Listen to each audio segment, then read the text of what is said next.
Hi there, YouTubers. This is Chuck Lavazzi, the Senior Performing Arts Critic at 88.1 KDHX in St. Louis. Welcome to Chuck's Culture Channel.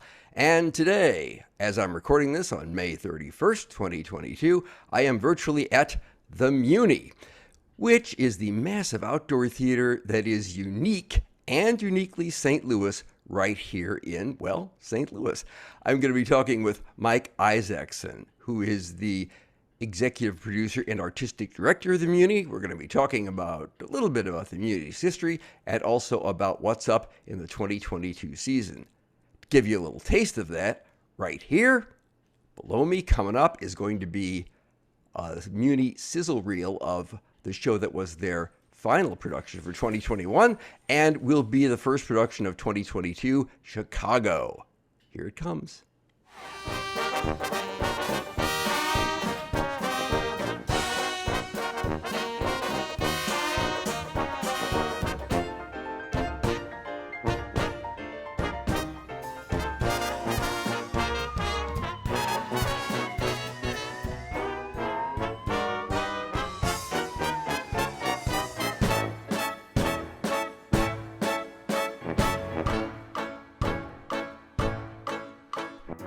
Come on, babe, why don't we paint the town?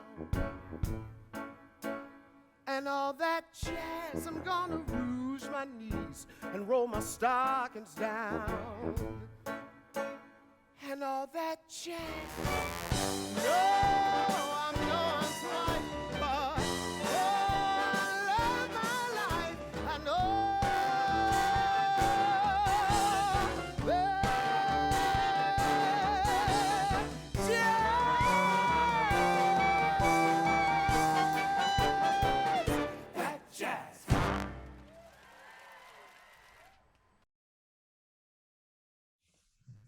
So for people who don't know what the Muny is, can you give us like a real quick synopsis? What is the Muny? It's been around for over 100 years. How would you describe it? Yeah, it's our 104th season. The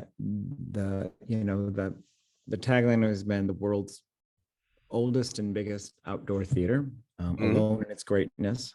Yeah. And what we do is, the Muny was the first civic idea before it was an artistic idea, and that civic idea was, if you welcome everybody in your community into a central place to experience great music, the arts, maybe we'll be better citizens. And, it came from a mayor.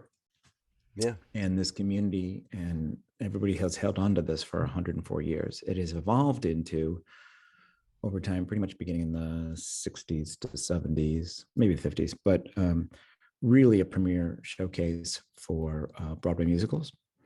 And we produce 7 musicals a season, and with their own creative teams, costumes designed for this stage specifically. And we do them in a style and a grandeur that doesn't exist anywhere else in the country. I would actually argue the world, but maybe with this podcast, somebody from Switzerland will let me know. No, we do it too, but I don't think so. And they're done with incredible professional glory, and it's ultimately a celebration of the greatness of the musical. And it's a huge tradition for families in this community. They grow up seeing musical theater at the Muny, and and there's all these ways to describe it. But honestly, Chuck, I just met with all our amazing interns over here this year. If you took everything the Muny is, summer, St. Louis, outdoors, 10,000 seats, and you put it on a piece of paper as a business plan, you would say, this makes no sense. Don't ever do this. I mean, really.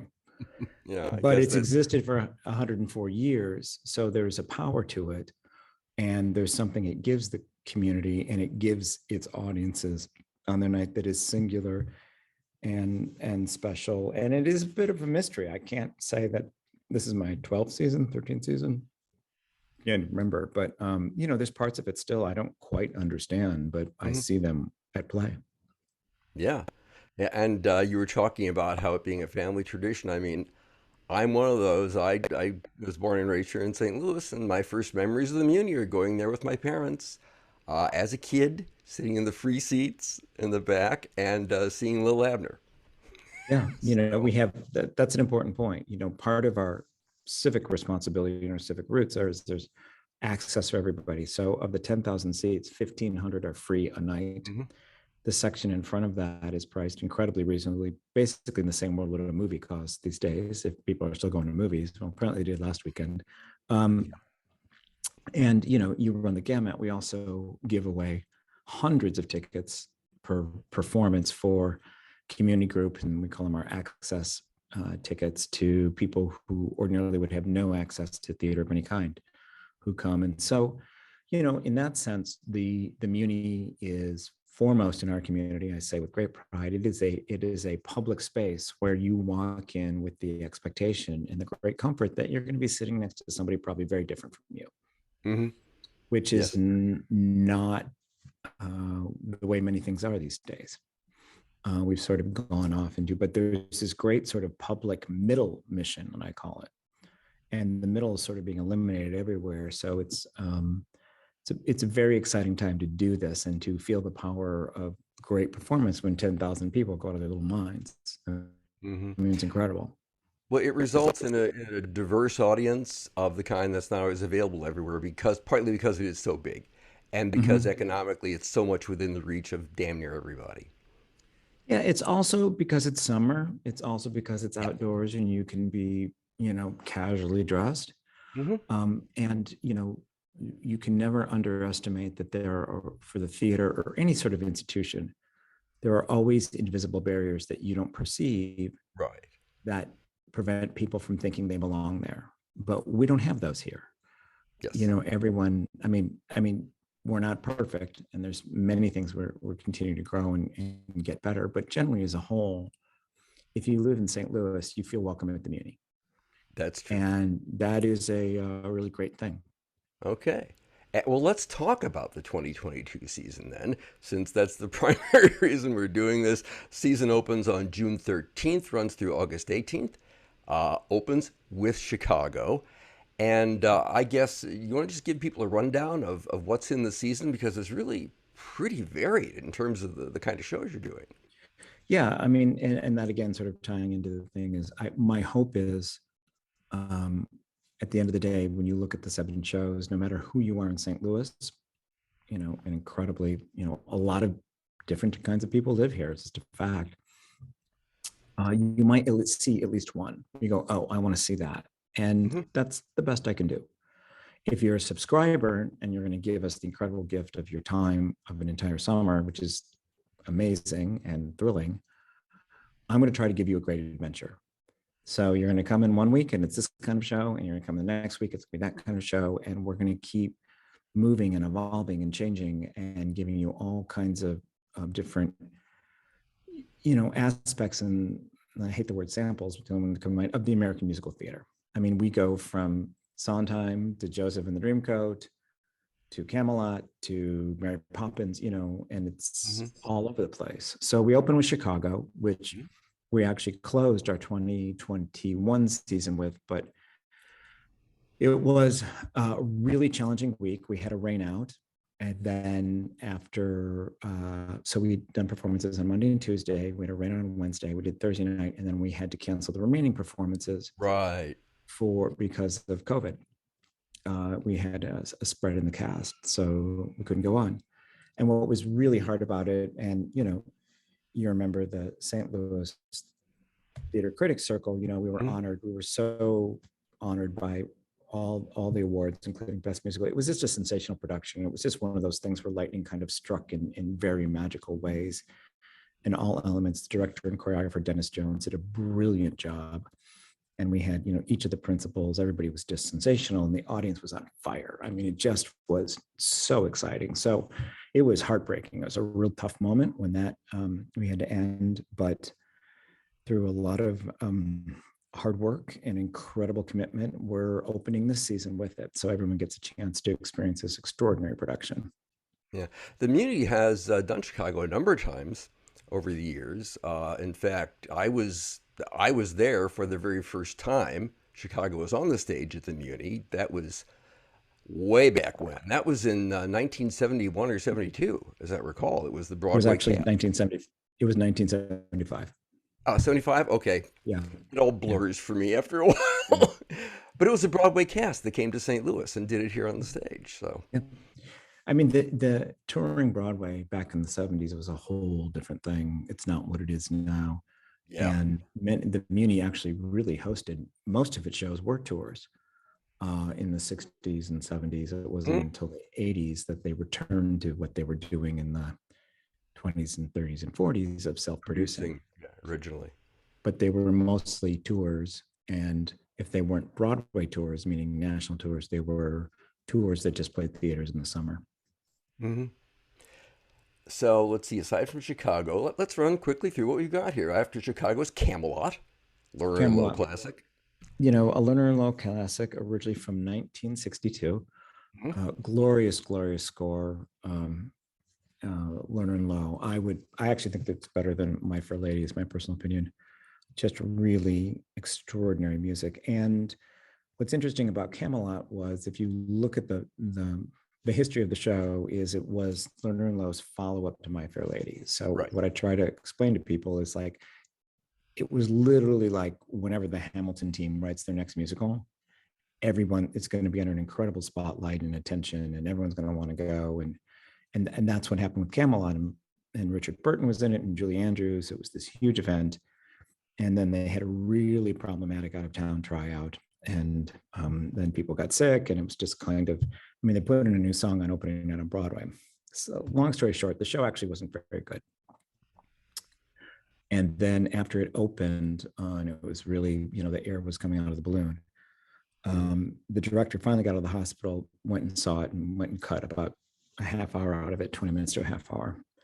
And then something remarkable happened. Ed Sullivan did a tribute to Lerner and Lowe in his show, and they did about 15 minutes from Camelot. And you can see it, it's all on YouTube. It's extraordinary. And the next day they had lines around the box office. It was really when people began to understand the power of television to tell a show. And then, as fate would happen after the assassination of President Kennedy, Jackie Kennedy gave the, famous interview to Life magazine, where the final anecdote was how President Kennedy each night, you just listened to Camelot, the song. One brief shining moment. Yeah. One brief shining moment is inspiration. And that sort of locked the show into sort of a cultural consciousness and a sort of epic bookmark. So the show always was around because it was beloved for a variety of reasons, including the score, but the show was still never very good. So a couple of years ago, about a decade ago, the Lerner and Lowe estate worked with David Lee to come up with a new script that tells the exact same story, but sort of tightens it and gives it a different sense of focus, because the real focus of the show is the three, is Arthur, Guinevere, and Lancelot. Anything beyond that, you're sort of twiddling your thumbs.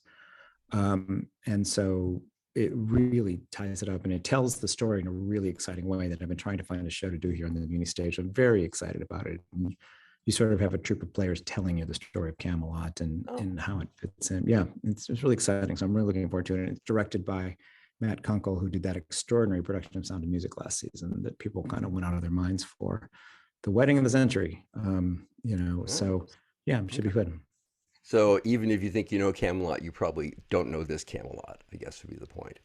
And then, of course, you get Mary Poppins, which is going to be a very popular family show. What I want to talk about, though, is the one that follows it up, which is kind of at the other end of the spectrum from Mary Poppins, and that's Stephen Sondheim's Sweeney Todd, which is a dark and kind of violent melodrama / opera.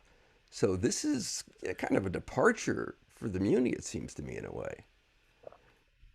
I actually don't agree with that, but Okay. because the Muny has, if you look at its history, has always presented great musicals. I mean, they did Follies here. They've done I saw that. Yeah. so many musicals with texture and drama and depth. And the other thing about Sweeney is it's also hilariously funny. Well, yes. It gets that really wicked sense. Well, no, you can't. That's part of why it's so brilliant. It is incredibly powerful and dramatic, and at times dark, because of Sweeney's obsessiveness and the madness he descends into. And then you have the Mrs. Lovett character, who's absolutely hilarious. So, it combines the different things. And it's just, we lost Mr. Sondheim last, I guess, December. And it's considered, when you looked at the everything on the gallons of ink about his life, or pixels, I guess. Sweeney was always mentioned as, if not his masterpiece, it's always in sort of the top three Hmm. of his greatest works. And it's just an extraordinarily beautiful work with gorgeous music. And that if and it's directed by Robert Sherrill, who's done so much extraordinary work for us. And what we've talked about is the show, to me, only makes sense if you really understand the pain and truth of Sweeney's loss. And the basic story is, he is a barber who's in love with his wife and has a daughter, and a evil a corrupt judge, Hmm. trumps up charges and gets him sent away to a prison, and then basically takes in the daughter. We don't know what happens to the wife. And Sweeney comes back from prison, and what happens and what discovers, because he's trying to reclaim his life. And there is a really powerful truth in people's behavior when they feel like something's been taken from them, when Right. they feel like they've been ripped off and stolen. They have a reaction, they go to extremes. So I Hmm. actually think it's kind of perfect for the time right now, and some of the public behaviors we're seeing. Good point. Yes. But all the lofty ideas aside, it's a good old fashioned hell of a story. I mean, that's what Yes. Sondheim saw the play version in London in a little theater and was like, this is a great story. It would take a great musical. Hmm. And that's what we did. So can't wait. It's going to be thrilling. Yeah. Well, also, now I'm going to contradict myself, but of course, the Muny actually, in its early years, did do a lot of actual operas, which were tragic operas. I think they did Aida on the Muny stage once. So it's not Yeah. like the Muny just has not in the past done kind of dramatically weighty things. And then we've Yeah. also I mean, got, I didn't mean to go ahead. no, and I was going to say we've no, go ahead and follow up on what you were going to say, because I was just going to talk more about the rest of this season. But Yeah. finish your thought, please. I think you make, I think there's only one, well, that's not true, but I think a primary mistake someone in my position can make is to underestimate the audience. And one of the Yes. things I've learned, this is now my 12th season, one of the things I've learned about this audience is they're up for the adventure. They really are.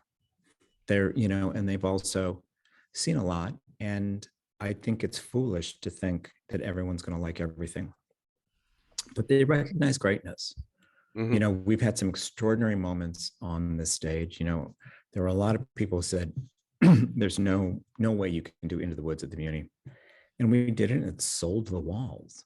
Yeah. And that has some really challenging moments in the second act. But the thing about it is, with the writing is great and the essence of the story is true, they'll go anywhere. I Yes, I can hardly disagree with that. Yeah. I see the other things you're doing are somewhat lighter weight. You've got the Legally Blonde, the musical based on the movie, Yeah. um, and then The Color Purple, which is again not your it's not your typical lightweight Broadway musical. It has some real substance to it. Yeah. I mean, Alice Walker's novel is an American classic. Hmm. It's a beautiful and necessary and important novel of the last, I don't know, 25, 30 years. It was a film, then a Broadway musical, and now they're actually making the film of the musical as you and I Oh, talk. Um, yeah.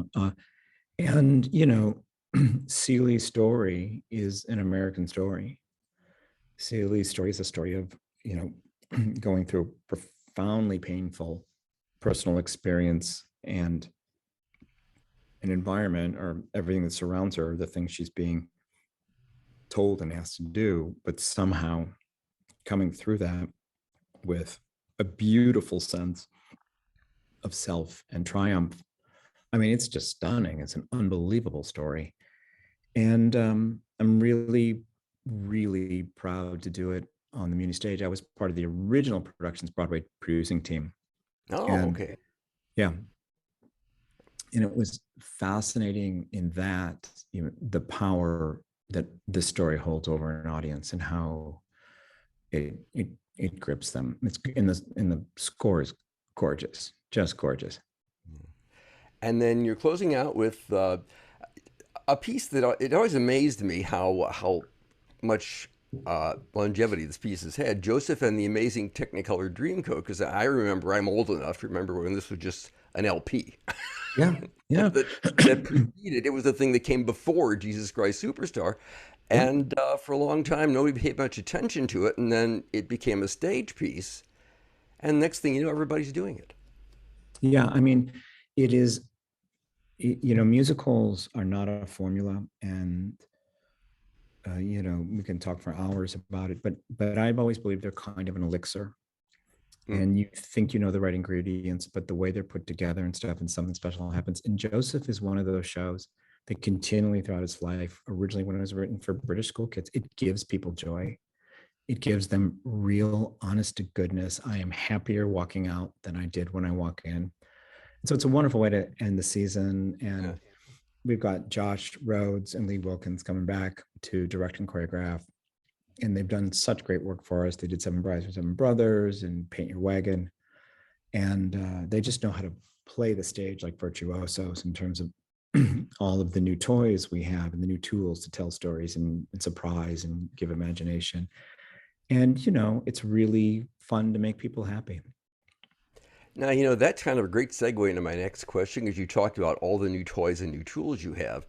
The Muny underwent a massive set of renovations and improvements and so on during the early pandemic years. And I know 2021 was when it first reopened with all the new bells and whistles. But for folks who maybe didn't get there in 2021, and I admit to being one of them, can you give us an overview of how the new Munich experience might be different for people who maybe haven't been there in the last few years? Well, it actually, to get the chronology, it started in 2018. We announced Okay. our capital campaign, which had never been attempted before in the history of the Muni. We'd never gone to the public in the community on that large scale and said we need some help. Interesting enough, as a bookmark, we just announced we've completed the campaign. We raised 101 million. Wow. I don't think any other theater in the country has ever accomplished this. And it's been interesting to be made this announcement. And locally, like, no one's paid any attention. I'm like, what's going on here? Because it's incredible how this community stepped up. Yeah, that's impressive, Remarkable. really. It's astonishing. So anyway, but the cornerstone of the campaign was redoing the stage, Mhm. our James S. McDonald stage, which now is, when the original Muni stage was built, particularly when it was redone in the 30s, it was the most advanced stage, believe it or not, in the country, with the turntable and a couple things. We've Mhm. now returned to that. We have the ability to track set pieces on seamlessly, no stage hands. We have 3 video walls that frame the shows beautifully and help with both narrative and color. All of the lighting instruments are new, and the way I describe it is, prior to this new stage, our artists who create our lighting had like 4 crayons. Now they have like 60. And so Yeah.